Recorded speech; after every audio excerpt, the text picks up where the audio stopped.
भावना गवळी यांची पत्रकार परिषद।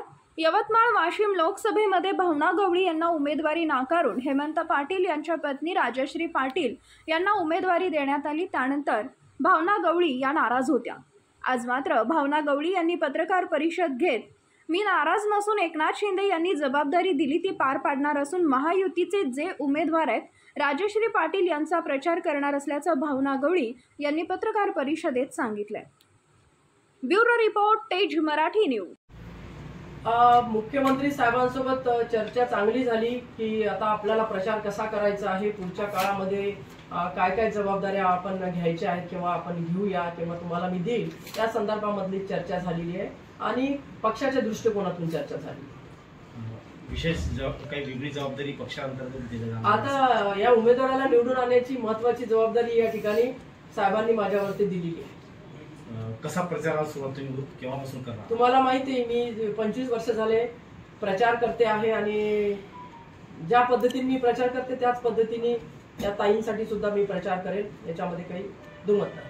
भाजपने सर्वे केला आणि त्या सर्वेमध्ये तुमचं नाव कापलं गेलं, मात्र ऐन वेळेवर आणलेल्या उमेदवाराला तिकीट दिलं त्यांच्यासाठी सर्वे केला नव्हता का असं विरोधक सुद्धा आता म्हणत आहेत। त्यामुळे भावनाताईंवर अन्याय झाला असं सुद्धा विरोधक म्हणत आहेत। नाही, मला असं वाटतं की कदाचित पक्षश्रेष्ठीचा निर्णय हा आमच्या सर्वांसाठी फार महत्त्वाचा असतो। काय झालं आणि काय नाही झालं तो भूतकाळ झालेला आहे। आता आपण भविष्य काळामध्ये काम करूया आणि त्याच्यामुळे मी पक्षासाठी बांधील आहे। मी तुम्हाला पहिलेच सांगितलं की मी शिवसेना पक्षामध्ये कॉलेजमध्ये प्रेसिडेंट असताना, स्टुडंट काउन्सिलची प्रेसिडेंट असताना पासूनचं काम केलेलं आहे। त्याच्यामुळे मी शिवसेनेसाठी काम करणार आणि म्हणून हा भाग वेगळा आहे की काय झालं नाही झालं त्याच्यावरती मला बोलायचं नाही। कुठे मी कमी पडली म्हणूनच मी कदाचित हा जो लेखाजोखा आहे तुमच्या समोर जो मी आता सांगितलेला आहे तो त्यातलाच एक भाग आहे की कदाचित कोणाला वाटलं असेल कदाचित मी माझी प्रसिद्धी फार कधी प्रसिद्धीच्या भानगडीतच मी कधी पडली नाही आणि मी माझं काम करत गेले आणि म्हणूनच मला जनतेने सुद्धा लगातार असं पण नाही की मी एका वेळेला कमी मताने आले त्याच्यापेक्षा जास्त कमी मताने आले। माझा हा मताधिक्याचा क्रम हा चढता आहे। म्हणजे पहिल्या वेळेला आले असेल त्याच्यापेक्षा दुसऱ्या वेळेला आले, तिसऱ्या वेळेला आले। माझ्या विरोधामध्ये काय होतं नव्हतं त्याला मी महत्व देत नाही। सर्वे कधी मी केलाच नाही आणि मला असं वाटतं की मी न सर्वे करता इथपर्यंत पोहोचलेली आहे। त्याच्यामुळे त्या विषयावर न बोलता आपण आता पक्षासाठी बांधील आहोत आणि पक्षासाठी काम करायचं। पुढची राजकीय वाटचाल भिन्न आणि मला सांगताना आनंद वाटेल एकही रस्ता आज रोजी नॅशनल हायवेने किंवा हॅमच्या रस्त्यांनी सुटलेला नाही। संपूर्ण ठिकाणी आता रेल्वे आणि हायवेचं जाळं आपण या ठिकाणी विणलेलं आहे। त्याचबरोबर मला या ठिकाणी सांगताना अजून आनंद वाटेल की शकुंतला रेल्वे ही यवतमाळ, वर्धा आणि अकोल्यामधून आणि वाशिम मधून जाते। या रेल्वेसाठी कित्येक वर्षापासून मी प्रयत्न करत होते, प्रत्येक मंत्र्यांकडे मी जात होते, परंतु ती निक्सन कंपनीच्या ताब्यामध्ये असल्यामुळे 19 मध्ये एका मंत्री महोदयाने, रेल्वे मंत्र्यांनी की मी एवढे कोटी रुपये त्या कंपनीला नाही देता येणार अशा पद्धतीचा त्यांचा रोल असल्यामुळे मला 19 मध्ये ती मंजूर करता आली नाही। त्यानंतर जवळजवळ कोरोनामध्ये 2.5 वर्ष आपले गेले। नंतर याच आपल्या राज्याच्या रेल्वे राज्यमंत्र्यांकडे परत आम्ही कंपनीला नोटीस दिली। त्यानंतर ही रेल्वेकडे खात्याकडे ही रेल्वे आली आणि मला सांगताना अजून आनंद होईल की आदरणीय मुख्यमंत्री एकनाथजी शिंदे साहेब यांनी आमच्या खासदारांच्या बैठकीमध्ये या रेल्वेचा अर्धा हिस्सा म्हणजे 50% भाग जो आहे तो राज्य सरकार घेईल अशा पद्धतीचा निर्णय घेतला आणि आदरणीय उपमुख्यमंत्री दादांनी सुद्धा तो विषय सभागृहामध्ये मांडला, ते आपण बघितलं। त्याचबरोबर वाशिम, पुसद, माहूर आणि आदिलाबाद याला सुद्धा 50%चा निधी आपण दिलेला आहे। 11 बॅरेजेस वाशिम मध्ये केल्यामुळे मोठ्या प्रमाणामध्ये सिंचनाचा प्रश्न या ठिकाणी होता तो आपण सोडवलेला आहे। त्याचबरोबर 3 नवीन बॅरेजेसला सुद्धा आपण वाशिम मध्ये मान्यता मिळवून घेतली की जे बॅरेजेस आपण मंगरुळ आणि कारंजा तालुक्यामधल्या शेतकऱ्यांना त्याचा फार मोठा फायदा होणार आहे। एवढ्यावर मी थांबले नाही, तर आकांक्षा जिल्हा म्हणून या जिल्ह्याला डिग्री कॉलेज आणण्याचं काम मी केलं, केंद्रीय विद्यालय आणण्याचं काम मी केलं। यवतमाळला सुद्धा केंद्रीय विद्यालय आणलं आणि यवतमाळला 24 कोटी रुपये उपलब्ध सुद्धा करून दिले। यवतमाळला सुपर स्पेशालिटी हॉस्पिटलसाठी केंद्राकडून 150 कोटी रुपये आणले आणि आज रोजी या ठिकाणी असणारं नवोदय विद्यालय असेल, केंद्रीय स्कूल असेल, डिग्री कॉलेज असेल, साखऱ्यासारखा एखादा 2 कोटीची मोठी अद्ययावत शाळा असेल, या सगळ्या विषयावर सातत्याने पाठपुरावा करून लक्ष देऊन हे कामं मी करून घेतली. एवढेच नाही, अनेक कामं मला सांगता येतील की जी माझ्या या 25 वर्षामध्ये मी केली. आणि हे कामं मी आपल्याला का सांगते तर बऱ्याच वेळेला अशा चर्चा झाल्या की खासदारांनी काम केलं नाही किंवा त्याच्यामुळे त्यांना उमेदवारी मिळाली नसेल वगैरे वगैरे ज्या काही चर्चा होत्या, त्या चर्चेला कुठेतरी उत्तर द्यावं म्हणून आज मी हा माझ्या या ठिकाणी केलेला हा जो काही लोकाजोका आहे तो तुमच्याकडे मी सगळा देणारच आहे. याच्यामध्ये संपूर्ण माहिती आहे, कदाचित माझी काही माहिती सुटली पण असू शकते.